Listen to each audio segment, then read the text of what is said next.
Salut tout le monde, salut les monégasques, bienvenue pour un nouveau débrief. Alors aujourd'hui on va parler de la 25e journée de Ligue 1 et de Monaco-Brest. Alors je vous refais pas le film de la semaine, hein, on a passé une semaine exceptionnelle, on est encore sur notre petit nuage après la victoire à Paris. Et donc on avait un objectif qui était simple ce dimanche, c'était de continuer, de maintenir la cadence folle que Monaco a depuis le début de l'année.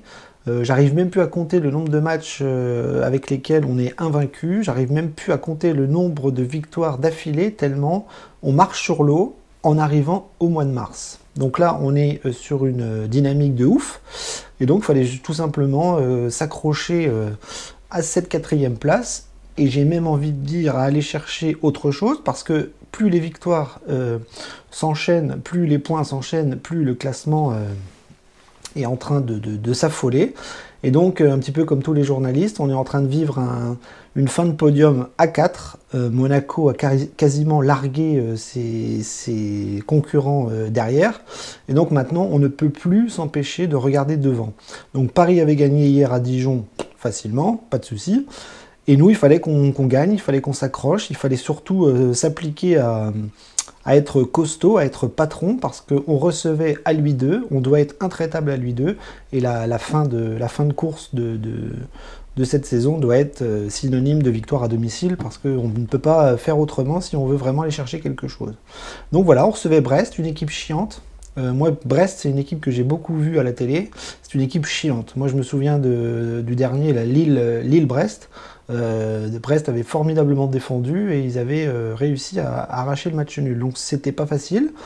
L'horaire était pourri, l'adversaire était assez difficile à jouer et il fallait que tous les joueurs se mettent la tête à 13h pour pouvoir enchaîner une autre victoire.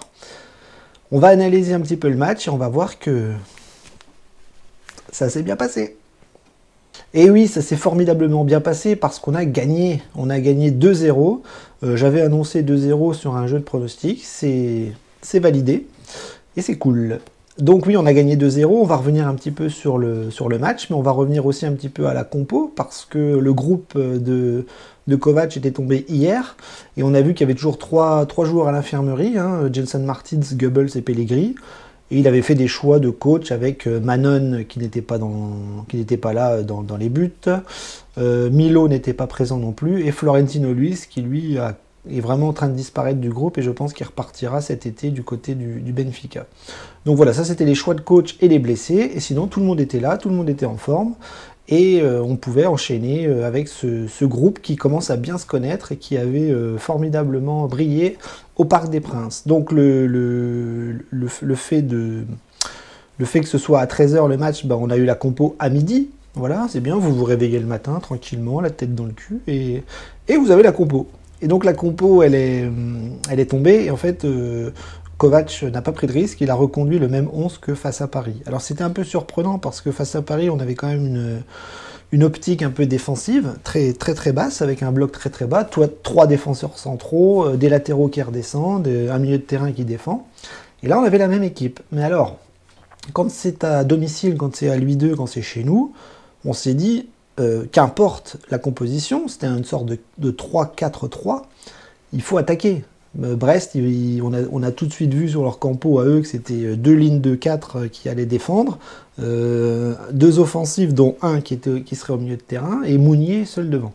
Donc on allait tomber un petit peu comme face à Lorient, face à un bloc, et donc nous, notre formation 3-4-3 devait être extrêmement poussive offensivement pour pouvoir marquer un but, quoi, tout simplement.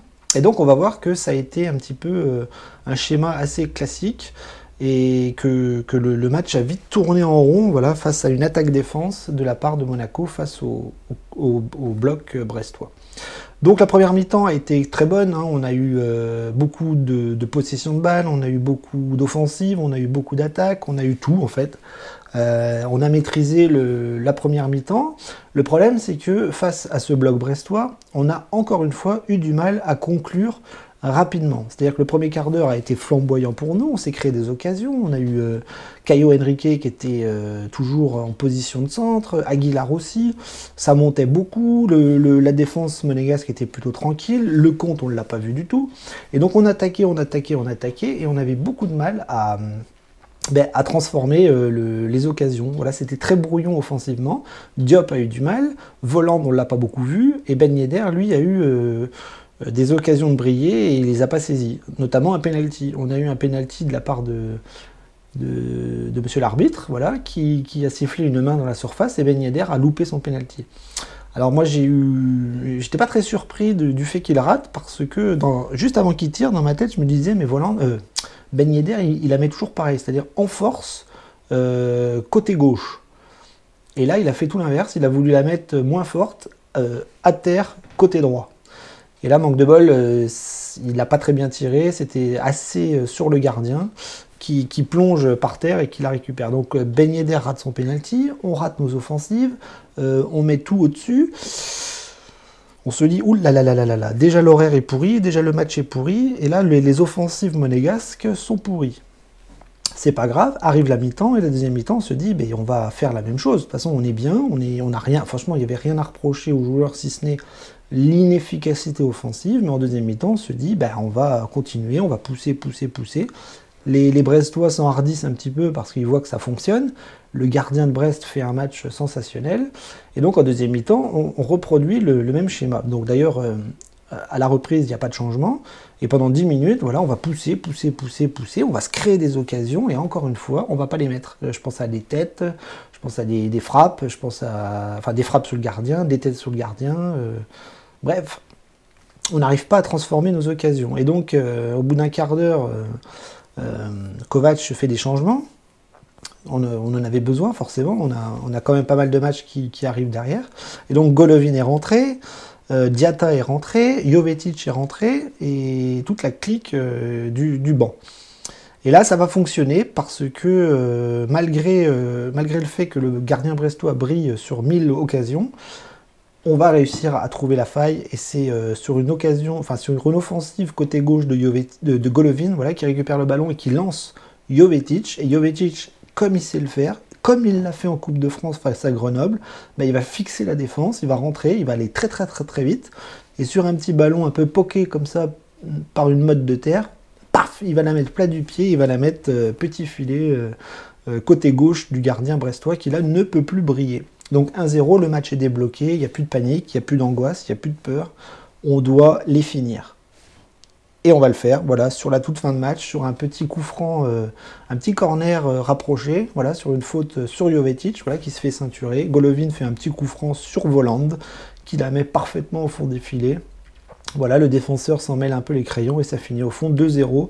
Et Monaco aura récolté...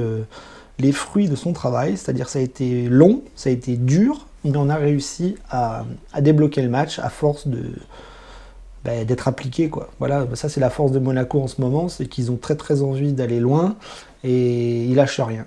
C'était un match difficile, dans des conditions difficiles, sur une horaire difficile.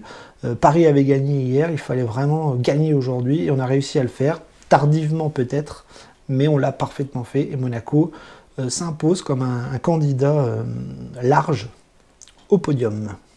Bien, on va analyser un petit peu les performances individuelles, parce qu'il y a eu pas mal de choses. On a vu beaucoup de joueurs briller, on a vu beaucoup de joueurs avoir le ballon, on a vu beaucoup de joueurs s'imposer dans pas mal de domaines. Et moi, je trouve que c'est un très bon match de la part de l'équipe, si ce n'est un peu de difficulté offensive sur le trident aligné en début de match, mais globalement, tout le monde a fait du bon boulot.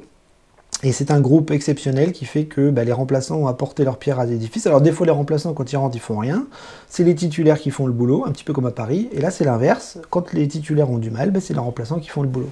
C'est un groupe, Kovac gère l'effectif merveilleusement bien, et ça, nos résultats en sont la parfaite illustration.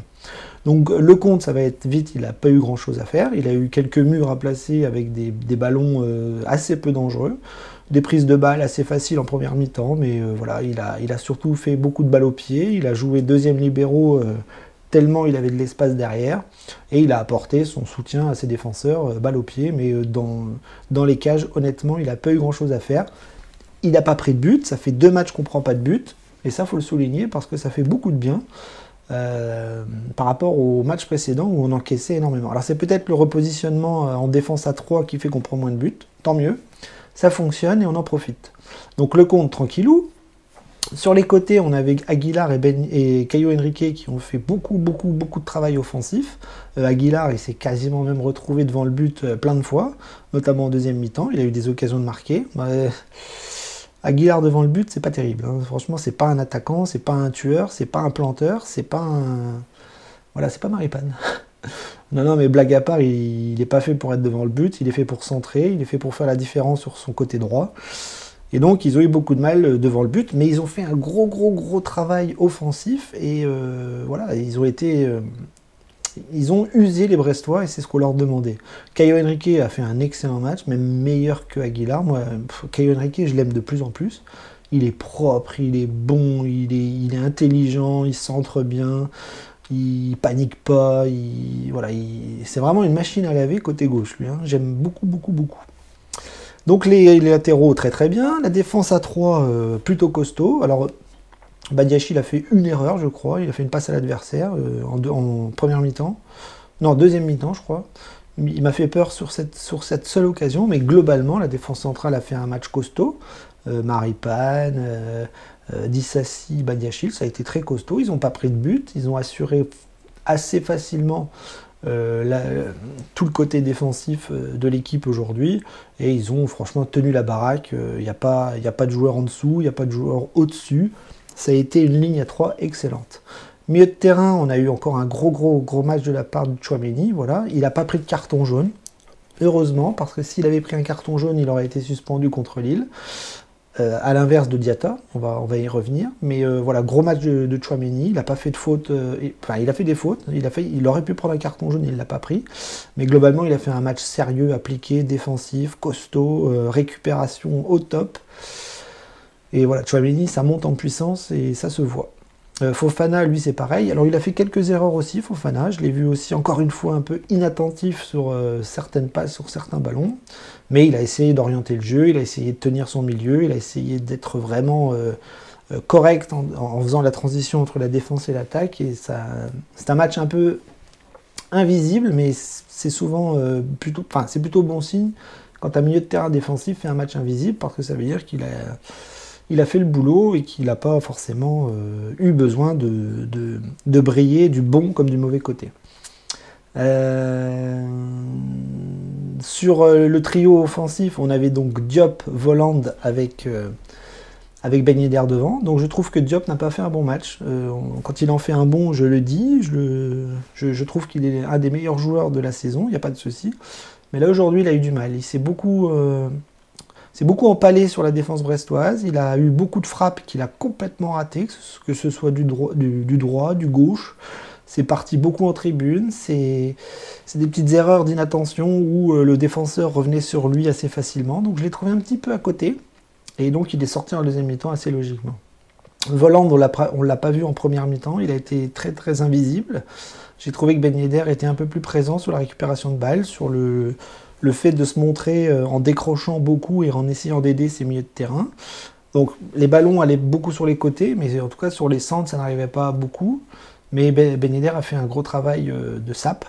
Et Voland a essayé aussi de le faire, mais je trouve qu'on l'a moins vu. En deuxième mi-temps, on l'a un petit peu plus vu, parce que finalement, lui, il est resté dans le trio offensif avec Golovin et Jovetic. Il a marqué un but. Donc finalement, on le voit en deuxième mi-temps, mais je trouve qu'il a fait un travail... Alors lui, pour le coup, lui aussi a fait un travail un peu plus invisible, mais je trouve qu'on l'a moins vu. Il s'est moins montré, il n'a pas eu d'occasion franche, il n'a pas frappé, il n'a pas été face au gardien, il s'est pas procuré d'occasion de but.